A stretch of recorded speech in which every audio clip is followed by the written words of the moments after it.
Hey, Charles, let me talk to you. I'm talking with Charles Ramsey. He's a neighbor.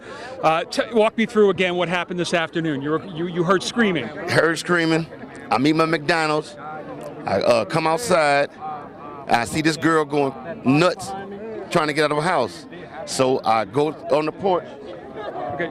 I go on the porch, and she says, "Help me get out. I've been in here a long time." So I figured it's a domestic violence dispute. So I open the door, and we can't get in that way because how the door is, it's so much that a body can't fit through, only your hand. So we kick the bottom, and she comes out with the little girl, and she says, "Call 911. My name was Amanda Berry." Now, did you know who that was when she said that? When she told me, it didn't register until I got the call in 911, and I'm like, I'm calling the 911 for Amanda Berry? I thought this girl was dead. You know what I mean? And she got on the phone and she said, "Yes, this is me." And the detective, Cook, right here, Detective Gregory Cook says, "Charles, do you know who you rescued?" I said. Now, and when did you see Gina? About 5. We're good. So about 5 minutes after the police got here, see, the girl Amanda told the police, "I ain't just the only ones. It's some more girls up in that house." So they went up there, 30, 40 deep, and when they came out was just astonishing because I thought they were going to come up with nothing. I figured, whoever she was, and like I say, my neighbor, you got some big testicles to pull this off, bro, because we see this dude every day. Every day. How long have you lived here? I've been here a year. Okay. You see where I'm coming from? Right. I barbecue with this dude. We eat ribs and whatnot and listen to salsa music. You see where I'm coming from? Yeah. And you had no indication that there was anything going on? Bro, not a clue that girl was in that house or anybody else was in there against their will, because how he is he just comes out to his backyard, plays with the dogs, tinker with his cars and motorcycles, goes back in the house. So he's somebody that you look away because he's not doing nothing but the average stuff. You see what I'm saying? Yeah. There's nothing exciting about him. Well, until the day. What was the reaction on the girls' faces? I can't imagine to see the sunlight, to be around people. I knew something was wrong when a little pretty white girl ran into a black man's arms. Something is wrong here. Dead giveaway. Dead giveaway. Charles, thank you very much. Dead giveaway. Thank you very much for your time. And either she homeless or she got problems. That's the only reason why she run to a black man. Charles, thank you for being there, man. Charles Ramsey, neighbor, heard the screaming, took action, went and did what he needed to do. The rest is unfolding before us here on CMAR. I'm going to send it back to you.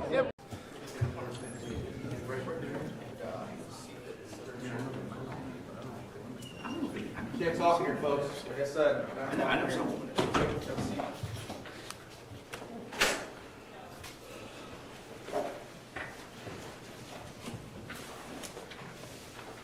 All rise.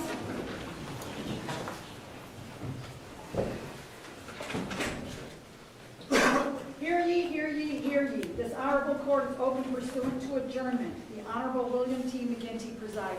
You may be seated. Afternoon, everybody. Afternoon, yeah. So, before I proceed with sentencing, I would like to thank all the spectators that have been present during this trial. I know there have been family members of the victim, Misha Cornwall, as well as for the defendant, Shakira Graham. I know that has been extremely difficult for the families during the past 2 weeks. However, as I indicated to the jury last week about their service, we live in an incredible country where decisions can be made in a courtroom based upon reason and common sense and not with violence. I believe everyone that has come to this courtroom has observed the requisite solemnity and respect deserving of the flags behind me. I trust it will continue today. The procedure we will follow here today will go as follows. After I go over some instructions right here, the state of Ohio will present victim impact testimony and any position on sentencing. The defendant's counsel will be given the opportunity to address the court, and lastly, Shakira Graham will be given the opportunity to address the court prior to the imposition of sentence. Just a brief review that the defendant was arrested for aggravated murder on February the 14th, 2019. The defendant was indicted for that murder on March 8th, 2019, and was arraigned on March 13th. Trial commenced on February the 18th, 2020. The jury received the case on Thursday, February 27th, and returned its verdict in open court on Friday, February 28th. The defendant was found guilty of all charges of the indictment with the exception that in count 1 of the indictment, wherein the defendant was found guilty of the lesser included offense of murder in violation of 2903.02a.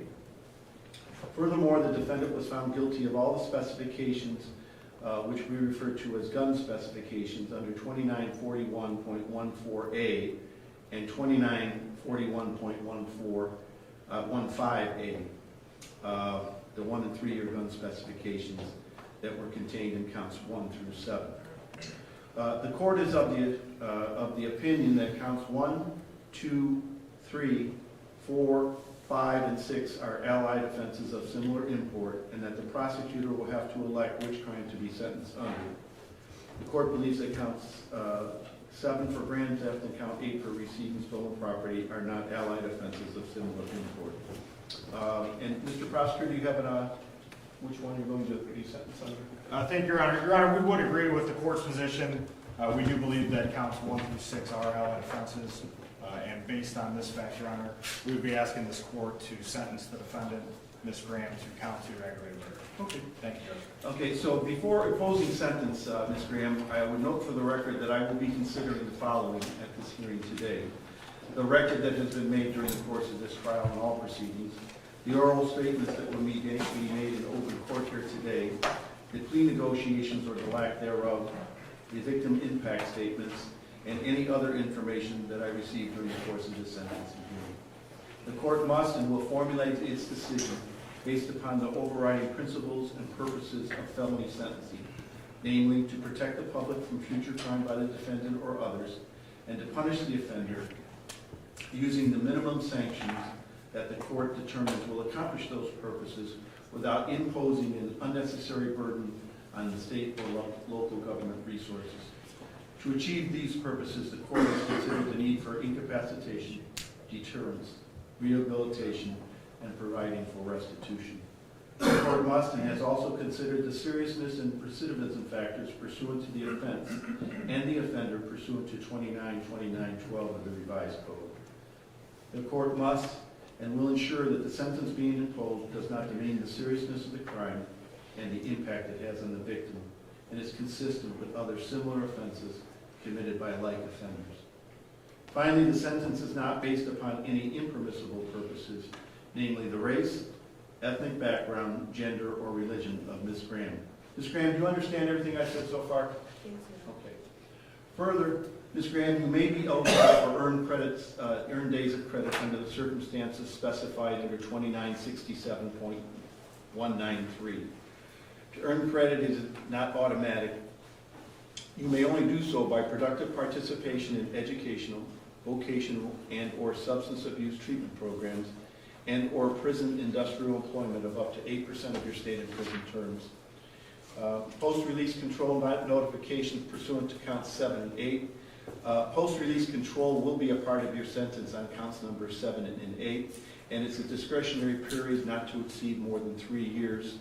That means that the adult parole authority will determine if they want you on that particular reporting. Ms. Graham, if you should violate the terms and conditions of that post-release control, the parole board may conduct a hearing, and at the conclusion of the hearing, the adult parole authority could return you to prison for up to 1/2 of the originally stated sentence for that charge. Do you understand that?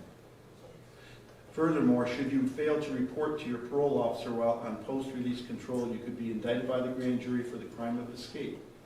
Furthermore, if you should commit any felony while on post-release control at the conclusion of the case, either by trial or plea, the sentencing judge for the new case would have the option of sentencing you to an additional 1-year sentence or what time remains on your unused supervision time consecutive to that new original sentence. Do you understand that?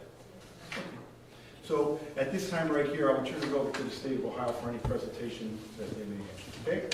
Thank you, Judge. Your Honor, at this time, the state is going to be called for Meshach Cornwall's mother, Jacqueline Harrigan, who would like to address the court. Okay. Come forward.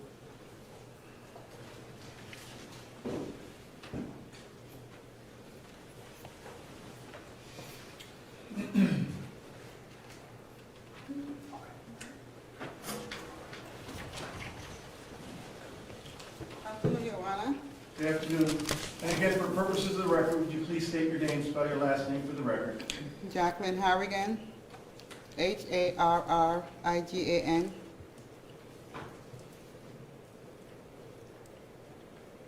On December 17th, I boarded a plane at 8 o'clock. My life was fine.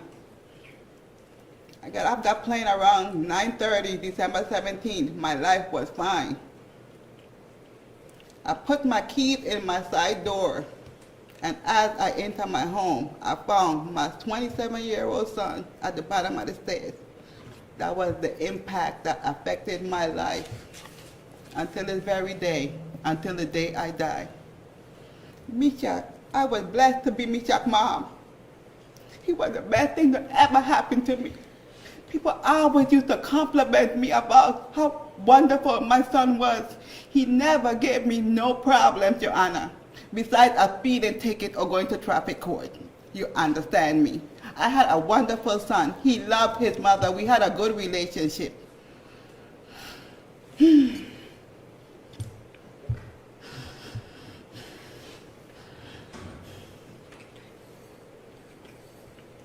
Mishak was loving and Mishak was kind.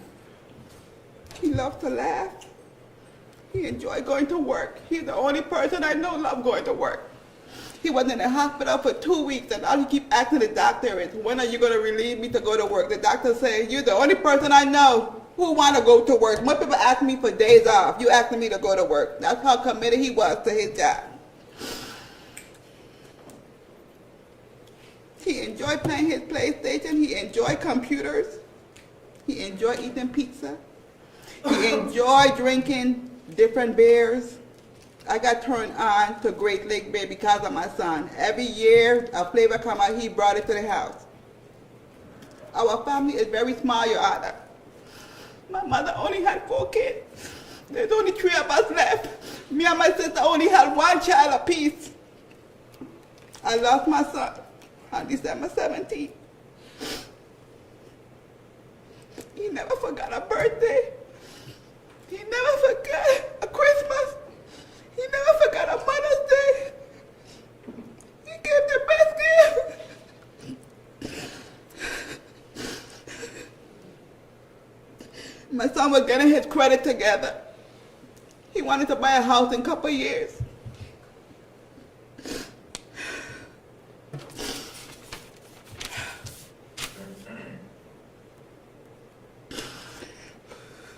Your Honor, my life right now is filled with sorrow, pain, an everlasting yearning for what I could never have back.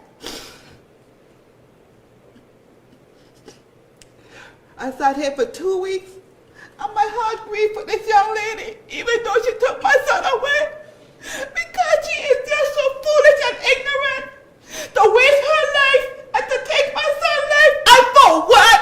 A PlayStation, some weed, a liquor, 2 guns. I mean, how long did that last her? A day? Come on now, they said they threw her out the hotel the next day. So how long did that money last her? She took my son's life, Your Honor.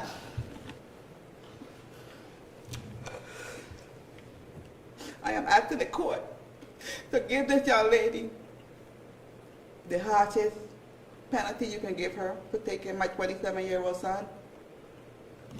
That's all I have to say, Your Honor. Thank you very much.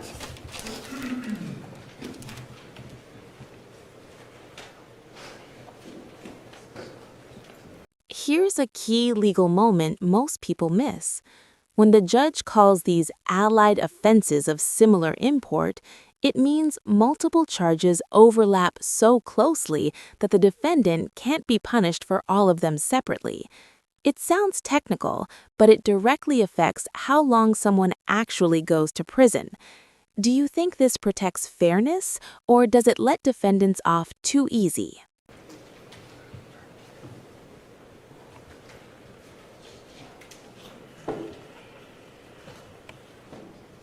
Your Honor, I think Mom is the only one that is going to end up speaking. Judge, I think I said this to the jury, and it always, I get reminded of it again. when we come in here. So often we're worried about what the law is and how long somebody's going to go to prison and the gun specification and allied offenses, and we forget about the impact that this has on the people around our victims. A mother should never have to bury her son, and you know, sometimes it is somebody's time, somebody's sick, or somebody is ailing. This was a nonsense, clueless crime that happened for no reason. I know before this trial met, I sat and I talked with Ms. Harrigan and her nephew. Her nephew was there when Meshach was found. And as we were going through this, I remember this, and he said, Meshach, if she wanted the stuff, he would have just given it to her. Because that's the kind of guy he was. He wasn't a violent man. He worked, he liked to play video games, and he was conned. You see the text messages, Judge, and I'm not going to relitigate the case here, but it was clear that he was conned into believing that the relationship that he had with Ms. Graham was more than what it actually was. He was a mark, he was set up, and when she came to his house that night, she knew what she was there to do, and I don't know what led to him dying that night, but I know that certainly she was the one that did it. And I know that for what she got to take his life was just absolute nonsense. So often, Judge, when we sit here in front of you, we're asking you to do or to give a sentence that is for however many years, and we don't know a lot about the defendant or what happened there. You had the opportunity, Judge, to see every single piece of this, to sit and listen to every piece of evidence and see how it pointed to her piece by piece by piece, and how the other people that were alleged to be involved were eliminated based on DNA and cell phones and text messages and all of those things. But the biggest thing that I walked away from this case, Judge, and the biggest reason that I want you to impose a sentence that shows her just how useless and nonsensical her actions were, was a statement that she made during her hour and 15-minute statement that was littered with lies and inconsistencies. And it's very rare, Judge, that we get to say it and we have proof of it when we say that a defendant has showed no remorse. And in that hour and 15-minute statement, Judge, the one thing that kept popping up to me and kept being repeated to me were the lines that she stated. I don't know how to feel sad. I just met him. That was how much he was worth to her. That's how much his life was worth to her, that she didn't know how to feel sad because she just met him. Judge, Ms. Graham is a felon. She has a history of attempted robbery. She has a history of failure to comply with police officers. She's been sent to prison before, and this court has the opportunity to make sure that she never has the opportunity to do the things that she did to Meshach again. Ms. Graham is going to go to prison for life. Her sentencing range is going to be anywhere from 23 to life without the possibility of parole, with 3 years for the gun specification. I would ask you, Judge, to remember what you heard here, remember the legacy that Meshach left, and remember the pain that the family will be in for the rest of their life when you impose your sentence. Thank you, Judge. Thank you, sir. Mr. Sims? Your Honor, may it please the court, on behalf of Ms. Graham, we are sorry about what happened to Meshach. We are sorry that that day happened. Your Honor, and as we sit here at different ends of the table, we sit here at different tables because we see the case differently. As Ms. Graham sits here today, she, again, is still insisting, Your Honor, upon her innocence in this case. And I think one of the things that the state of Ohio mentioned the text messages. And if you recall the text messages between her and Meshach back and forth, you saw the caring they had for each other. Judge, you sat there and you saw it yourself. Again, the jury saw it a different way. Judge, I think that the jury lost their way, in my opinion. but that was the verdict. That's how we work. We live with the verdict given us by the jury. We don't always agree with the verdict, but that was their verdict. And again, Judge, she's very sorry and compassionate, and wish that day never happened to someone that she really cared about. And Judge, again, she has a very modest criminal history, as you know, and we know certain sentences in this case, such as this case, are statutory, and she understands she's looking at a life sentence, Judge. But again, she has indicated to me she vows to appeal her sentence in this matter, Judge, and she vows to not stop fighting until she wins her innocence in this matter. And at this point, Judge, we throw ourselves upon the mercy of this court. I think her dad would like to say a few words, and then Shakira would say a few words. Okay. If that's appropriate, Judge. Okay. Sir, you want to come forward? Yeah, come on, me, please. Okay, yeah. State your name for the record, please.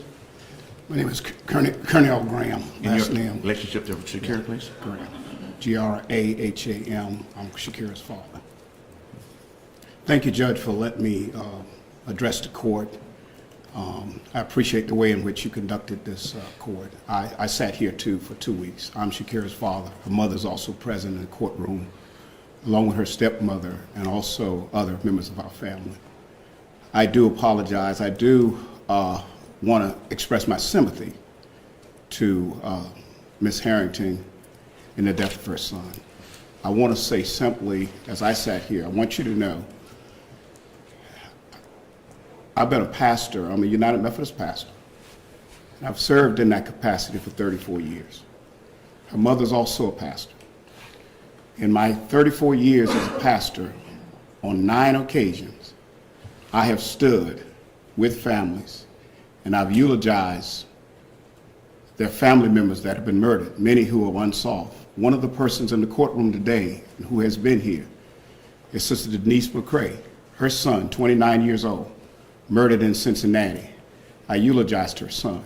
This opening might sound formal, but it's doing something important. It sets the tone. The judge is reminding everyone that this courtroom runs on law, not emotion or revenge. That matters because what's coming next is going to be deeply emotional. Can a courtroom really stay neutral when lives have already been shattered? Just in January, I eulogized the son of a friend who was Shakira's age in Akron, Ohio, killed on New Year's Eve. My daughter was raised in a home with pastors. She was taught right from wrong. It is my full belief I accept the decision of the court. But as her father, as someone who knows her, I do not believe that my daughter committed the act that she has been convicted of. I simply ask, Judge, that you would use your discretion as you have in her sentencing. She has 2 small children at home, and I know that you are required by law to do what you must do. I will pray for her. I will pray for this family. And I pray that all will somehow find healing, and I pray for a day of justice. I pray that somehow the person who committed the act will be found. In the meantime, the court has spoken, and I pray that you would just show leniency, that one day my daughter may be able to embrace her 2 young children who await her at home. I thank you for allowing me to address this court, and I pray, again, I just pray for all of those impacted by what has happened, the death of this young man. Thank you for letting me address the court. Your Honor, Shakira Graham, like to say a few words. Okay. Ms. Graham? You want to stand where you are? I didn't see it, yeah. Yeah, could you, right here. Can you get up? Thank you. Your Honor, I would like to first thank you for the part that you played and partake in seeking justice. I would like to thank everybody who seeks justice. And I would like to express my my condolences to Nisha's family. I would also like to acknowledge that I did not come to trial as a self-possessed murderer seeking to be found not guilty and killed as a murderer. Wow, I came to trial to fight for my innocence.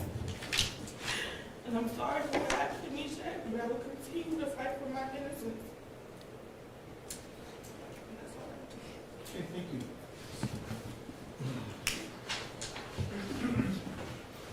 Oh, you know, can this now, not the appropriate time or not, but I would like to, just before I forget to do it, I'd like to move the court to, because as she sits here, she is of course indigent, and I'd like the court to consider waiving all fines and costs, and as well as, if you could put in the journal entry for her to be evaluated for any mental health issues that she have or may have, and that she received the appropriate treatment for those issues while she's in the confines of State of Ohio.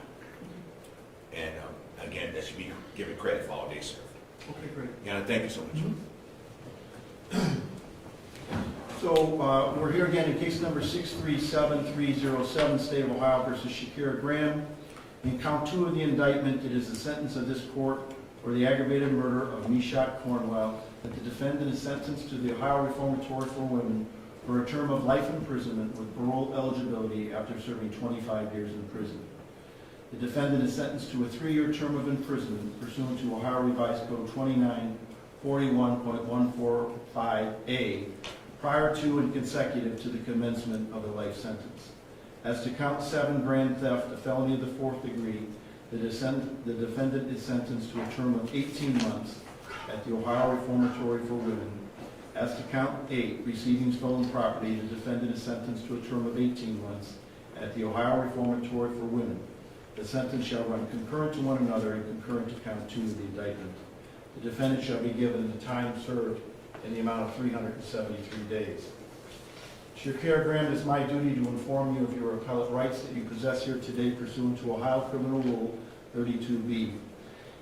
This is notification of your right to appeal pursuant to this rule. Since you have been found guilty and sentenced to prison, you have a mandatory right to appeal. As indicated by your lawyer and with your statement of it, are you unable to pay the costs of the appeal?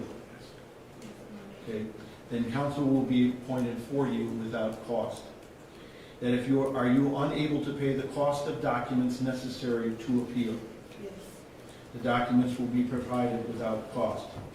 The defendant has right to have a notice of appeal timely filed on her behalf. And that would be your last duty, Mr. Sims, to have that notice of appeal filed? That will be filed this week. Thank you very much. Thank you.